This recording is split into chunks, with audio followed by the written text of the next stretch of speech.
16 birželio 8. Pabaigta terasinė zona.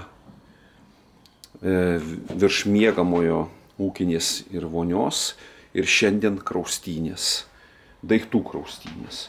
Įrengta visur su tinkleliais, reiškia, ventiliaciniai tinkleliai pagal kolonas, visur sudėti, plyšiukai visur,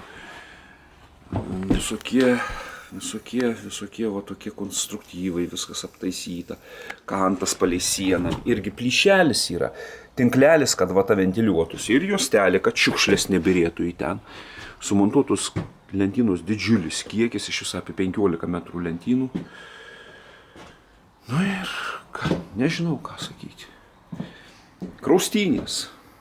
Gyvenamoji zona, salė dar apšiltinta 20 cm akmens vanta, šiluminės varža 5, taip kaip ir reikia A klasiai, visa elektros instaliacija, šviestuvai, viskas sumontuota. Ta prasme, antras aukštas įrengtas šiandien kraustynės.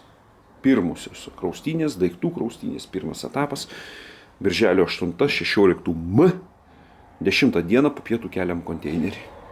Keliam į Lauryno sklypą.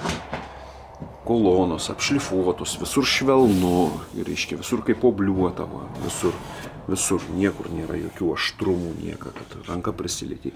O šiaip tai viskas sušlifavus, sutvarkius, dar net ir gražu man čia gausi. Nežinau, čia skonio reikia, bet man gražu. Šitas balkis, pažiūrėt, koks jisai gražus. Tai va.